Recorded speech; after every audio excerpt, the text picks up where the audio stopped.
అందరికి నమస్తే. Bharat youth teacher స్వాగతం.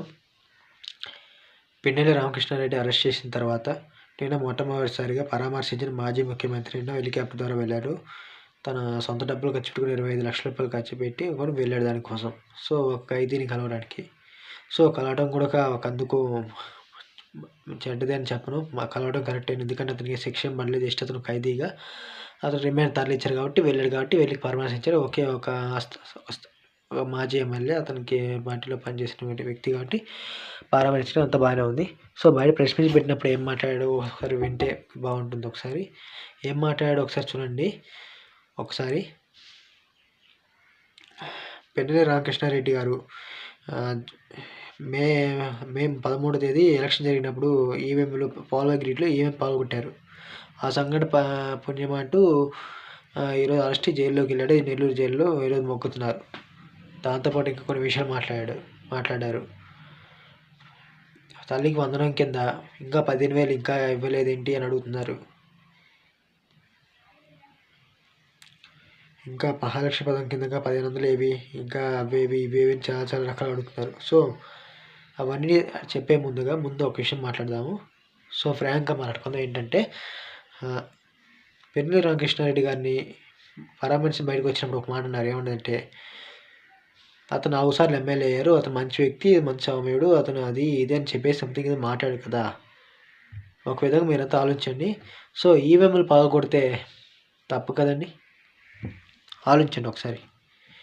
ఈవీఎంలు పగలగొట్టేసి బయటకు వచ్చితే అదేదో పెద్ద గొప్ప పని అయినట్టు. సో తప్పేముందో పరిస్థితులు ఏం బాగోలేవు అది ఇది అంటే ఓకే. పరిస్థితులు బాగోలేవు ఓకే అనుకుందాం. రిగ్గింగే జరుగుతుంది అనుకుందాం. ఒక రంగా జరుగుతుందంటే సో అక్కడ ఒక వ్యవస్థ ఉంది కదంటండి. ప్రభుత్వం మీ చేతిలోనే ఉంది. సో మీరు 4 సార్లు గెలిచారు ఎమ్మెల్యేగా. గెలిచినప్పుడు మీ మాట కొంతమేర వినరా? అయ్యో వీళ్ళే గెలుస్తామని. అంతవరం పోయేసి ఈవీఎంలు పాల్గొట్టేసి చేయాల్సిన పని ఏముందండి. సో కంప్లైంట్ లెటర్ ఇస్తే చర్యలు తీసుకోరా? ఇవన్నీ లేకుండా మాకు చట్టం ఉందంతా మేమే చేసుకుంటాం, అధికారం మాదన్నట్టు చేస్తే సో ఒక చట్టం అంటూ చూస్తూ ఊరుకోదా? పోనీ అదేమన్నా అబద్ధం చెప్పడానికి కూడా లేదు. సోషల్ మీడియాలో బాగా వైరల్ అయింది ఆ వీడియో బాగా వైరల్ అయిన తర్వాతనే కదా.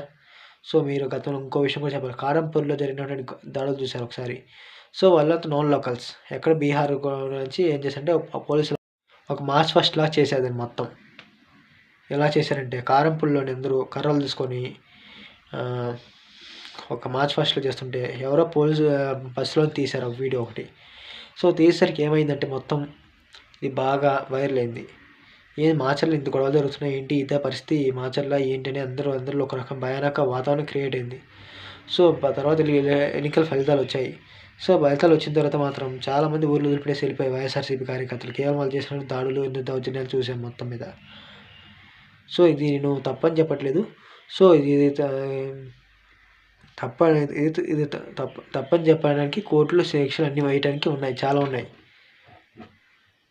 సో అలాంటిది మీరు పాల్గొట్లోని అప్పటికి ఒక స్థానికంగా ఒక ఎమ్మెల్యే అయ్యి పాల్గొట్టడం అంటే తప్పే కదండి.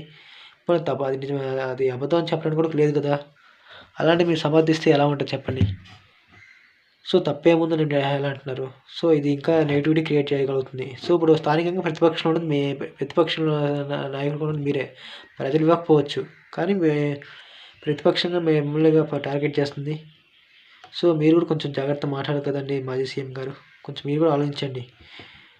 మీరు ఇప్పుడుగా నిజం మాట్లాడండి. నిజం మాట్లాడితేనే కదా. మీరు ఇంకా అబద్ధాలు మాట్లాడుకుంటే ఎట్లా? తప్పని చెప్పండి. సో ఏదో పొరపాటు జరిగిపోయింది. సో అది ఇట్లా అన్యాయం జరిగింది అదే అని చెప్పండి. సో ఆఖరికి జర్నలిస్టులు అందరూ మాట్లాడుతుంటే దాని అంటారు ప్రశ్నలు అడుగుతుంటే సమాధానం ఇవ్వకుండా వెళ్ళిపోయారంట. సమాధానం ఇవ్వాలి కదండి. సో మీరే చూసారు మన లోకేష్ ఏం మాట్లాడుతున్నాడో. సాక్షి ఎక్కడన్నా ఓకేనా, డౌట్స్ ఏమైనా ఉన్నాయా, టీవీ9 ఏమైనా డౌట్స్ ఉన్నాయా అని అడుగుతారు ఇట్లాగా. అట్లా మీరు కూడా కేబిఎన్ ఏం డౌట్స్ ఉన్నాయా అది అడిగే ప్రశ్న అడిగించుకునేటట్టు ఉండాలి. కానీ మీరు ఏం సమాధానం చెప్పుకొని వెళ్ళిపోతే దానికి సమాధానం ఎవరు చెప్తారండి. సో ప్రతిపక్ష నాయకుడికి మళ్ళీ ఎలా గుర్తిస్తారు? ప్రజలు ఎవరు ఓకే, ఇవ్వలేదు ఓకే, బట్ పోరాటం చేయాల్సింది మీరే కదా. ఇది కూడా ఒకసారి ఆలోచించాలి. సో రానున్న రోజు పరిస్థితులు ఎలా ఉండబడితే చూద్దాము. ఓకే, థ్యాంక్ యూ అండి.